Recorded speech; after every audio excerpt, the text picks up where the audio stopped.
Qui nous parlait tout à l'heure de secrets, de recettes transmises de génération en génération, eh bien on va voir comment est-ce qu'on fabrique son savon artisanal, le savon de Marcel. Et oui, j'ai rejoint Manuel maintenant, qui est du coup le mari de Marilyn. Donc tu as rejoint l'aventure en avril pour aider Marilyn à travailler parce que vous ne chômez pas. Et donc là, on est dans la préparation de la pâte à savon. Donc toutes les huiles nécessaires sont là, c'est ça? Tout à fait, elles ont été fondues. Donc il y a 4 huiles, il y a le karité, l'olive, le tournesol et la coco, dans lesquelles on a fait macérer des fleurs de calendula. Ok. Et là, on va faire le mélange en fait entre la kali et notre mélange d'huile. Ok. Voilà.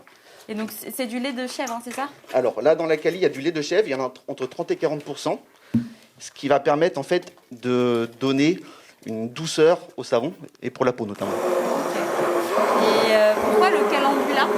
Ça parle au petit chimiste, ça fait un peu de bruit. Le calendula, c'est une plante qui apporte beaucoup de douceur à la peau. Et du coup, ça va donner un savon allié avec le chèvre qui va permettre, pour les peaux sèches, les gens qui ont de l'eczéma, ça va apporter beaucoup de douceur. Voilà. Et ça, c'est des demandes que vous avez souvent? Oui, tout à fait. Les gens, souvent, sur les marchés, nous disent on a la peau sèche quasiment tout le temps. Et ils essayent ce savon-là. Et après, ils arrêtent toutes les crèmes. Ils utilisent d'autres savons. Ok. Moi, j'ai ça. Ça, c'est les petites huiles essentielles. Ça, donc on rajoute un petit peu d'huile essentielle. Alors, tous nos savons n'en ont pas. Mais dans celui-ci, un petit peu d'huile essentielle d'orange douce. Okay, c'est pour l'odeur principalement? C'est pour l'odeur, un petit peu, ouais. Je peux y aller? On peut y aller, ouais. Je mets tout? Oui. Ok, super. Et ça sent quoi, Xenia, là? Et après, c'est la pâte. Qu'est-ce que vous avez choisi?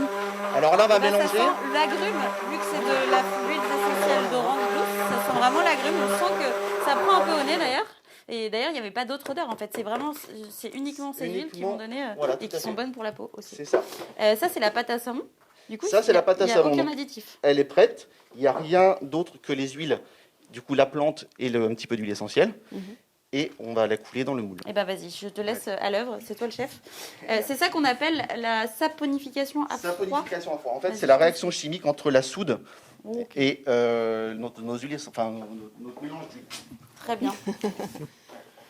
On dirait que tu es en train de mouler une tome, un lingot carré. Un lingot d'or. Un lingot d'or, c'est ça. Mais finalement, en fait, c'est presque du savon qu'on pourrait manger. Alors, il est comestible, mais bon, ça mousse un petit peu, on va dire, mais il est comestible. Parce qu'on n'utilise que des choses naturelles. Il n'y a pas de, la couleur, il n'y a pas de colorant, c'est sa couleur naturelle.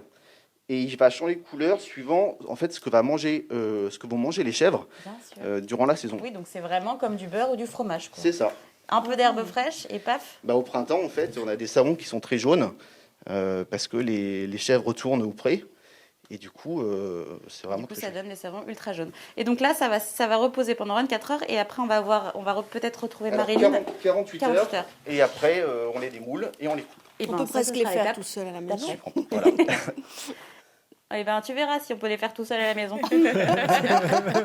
Oui, surtout moi. Bon,